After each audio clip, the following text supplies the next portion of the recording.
Jay Glazer would not back down on Odell Beckham was going to be traded. Dave Gettleman, the GM of the Giants, came out and said we didn't sign him to trade him.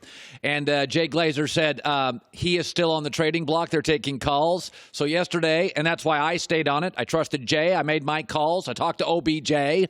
And congratulations, first of all. You took a lot of crap, and you would never back down. And the reason you wouldn't back down was? Because I knew I was right. And that's the thing. If I'm going to put something out there, I'm only going to put it out if I know it's going to be accurate. And I keep saying I'd rather have, and I think I said it the other day, I'd rather be last on every story but right on them all than first on everything and right on 95% of them.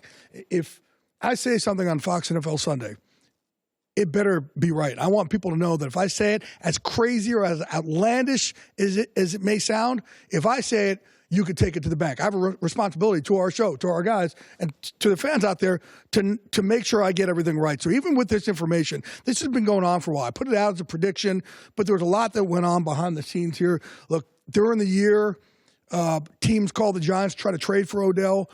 They got shut down basically at the top level. The ownership said, let's not do it. Yeah. Then they had meetings about a week before. Now I can say it here now. A week before I put my prediction out, Giants brass had a meeting, and they said, okay, we're all on board now. Time to move on from Odell. It's just, for them, it was just this marriage. It just, they went to counseling, thought the counseling would work, ended up not working. They said, all right, let's just be friends and write each other postcards. And by the way, this is information that Jay had been very giving to me, but why I kept bringing him on the show, because you had told me they had decided internally to move Odell Beckham, but they weren't going to say it publicly because he is wildly popular. By the way, you told me you brought me on the show because of my good looks. That was number two. That was number two. Thank you. All right, they got a first-round pick. That'll be a starter. They got a starter in Jabril Peppers at safety for Landon Collins. They got a third-round pick who should eventually become a starter. This morning, everybody is bailing on the Giants. It was a disaster, but to me, it was almost like they're acknowledging we are now a rebuilding franchise. We messed up. I think what happened last year is they got Nate Solder, they brought in Saquon Barkley, and they're like, all right, we're going to be a contender. And there's a reason why they had their second pick of the draft a year before that, right? They don't have a ton of players. They don't have a ton of players. They don't really have the swagger you need in that locker room. I mean, every time there was a pity party last year, every time Eli missed something, receiver after receiver throw their arms up. It was just like, man, they need a culture change inside that locker room. And Pat Shurmur is trying to give them that culture change. And I do believe this is a big part in their eyes of changing the culture from what Odell had been and that crew to what they want it to be, which is Saquon and the new crew coming forward.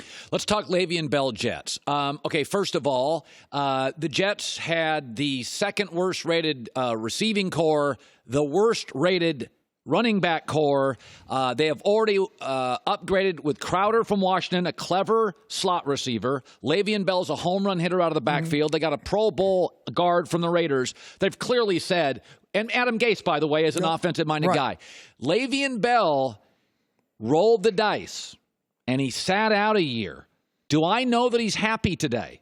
I don't think he won either. I don't either. Because that's $14 million you can never make back. We were always saying the big thing was with Le'Veon is he'd have to make up what he lost. He didn't. No, he didn't. And people would, I don't know how they're going to try and spin it with, he got to rest for a year, his body for a year. No, it's like this is, when you're outside the locker room, that's what you miss. You miss the guys. You miss that locker room. But also that position has the shortest shelf life of any other position in the NFL.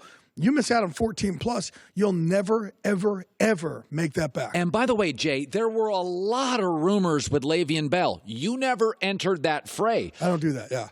Could I make the argument the Jets were the only legit offer? You could make that argument. Most of the teams were sitting, waiting for two things to happen. One, waiting for all the smoke to clear and to find out what numbers they're really talking. And then two, to see if there were really no suitors, because the circus was just too much, or what they thought his asking price would be too much, and all of a sudden he came all the way down here to the middle of the pack. So there were a bunch of teams who would have, I think, jumped in if his asking price came down considerably, even from what he got here, which is, much less than what he was aiming for. Yeah, by the way, I heard a lot of teams in on this, like the Colts. The Ravens were never in on it. The Colts were never in on it. I know the Colts were never in on him, and it was just a bunch of jabber on the internet. Yeah. No, it was reporters agreeing to get used by agents, and it's just, That's not okay. Okay, so I'm not trying to be negative today because I do think Odell Beckham's a blast in Cleveland, and he and Baker, it'll be fun. And I think Antonio Brown and Derek Carr, it's going to be fun. And I think Le'Veon Bell, absolutely. Sam Darnold's got a running mate now. But boy, oh boy, there's been a lot of bad money spent. And I'm seeing teams like Detroit and the Jets and Cleveland and Washington and Oakland. The Colts have $100 million in cap space. Maybe the smartest GM in the league. They're not doing anything. What does that tell you? What that tells me is Chris Ballard's going to continue to do it the way he has started to, which is not throw crazy stuff out there. He's going to wait. There's a bunch of teams right now who are waiting for this week to end. As one team texted me, we're waiting for this foolishness to stop. And then they'll jump in on the remaining free agents. Mid-level free agent guys. Or there's high-end free agents, but they're just, the money's just so outlandish. Yeah. They're waiting for some of those guys to drop. There's always, every year, there's a few guys who find themselves sitting there midway through free agency going, hey, what about me? Like, what? How did I get left out of this? Right. And all of a sudden, you can get great value for those guys. That's what a guy like Chris Ballard does, because he knows I can build through the draft and I'll bring in, players that will complement what we have. They don't have to go and try to hit a home run. They're already on the upswing. I think other teams are going to try and follow that same thing. This is crazy. I love this. The free agency is crazy. Yeah. Do you believe, you said this about a year ago on the show, that this is just the new NFL? Is it because there's less practice time, so teams with veteran quarterbacks, they want veteran players in the room? I think, it's a copycat league. So the Eagles, when they won 2 years ago, people started doing the same thing. The Rams did it last year, and it worked for them as well. Until this ends, once teams start, there'll be another trend where all of a sudden it's just, when the Colts win, and they go, well, we just did it through the draft, and we didn't really go spend big. Yeah. All of a sudden, there's a lot of teams that go, well, we want to do it with their model. Things are cyclical in the NFL, and it'll come back down around. Okay. But you'll always have those crazy teams that will always go out there and try to spend big. They make these splashes. They can't. It's like they can't resist. They can't resist the urge. Well, Dan Snyder, Washington, this is what they do. Detroit, historically. By the way, Earl Thomas has signed with the Ravens. Yep. Hey, I'll just throw this out, and you're not in the speculation business.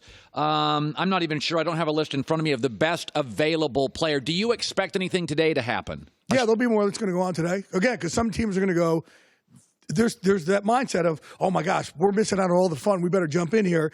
And there's just the other teams. There are a lot of teams that went into this whole thing saying, let's not touch anything until week 2.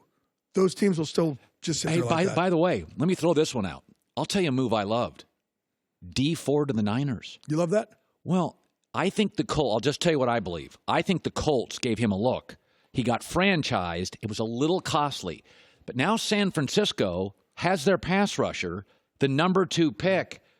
That's a valuable pick in this league, Jay. Right. No doubt. Dee Ford's a real player. And I tell you what, you talk about those value guys, a guy like Justin Houston, that's the type of guy who right now, his name isn't flashy, but you can go sign a Justin Houston and he could pay off really great dividends for a team in need of a pass rusher and a guy who's, that's a hard dude. That's a guy who comes in there and he immediately kind of changes, the nastiness in that locker room. By the way, Kansas City played in the AFC Championship. They're favored, along with New England, to get to the Super Bowl. Everybody's accumulating stars. They let 2 stars go. Yep.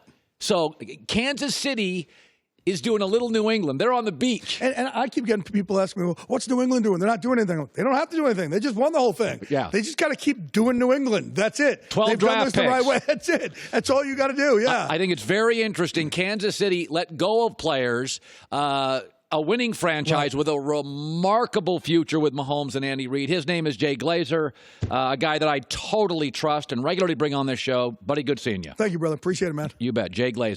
Hi, everybody. Thanks for watching. Subscribe here to get the latest from the show. Also, be sure to check out more of the best clips from The Herd or go watch a few segments from other shows on FS1.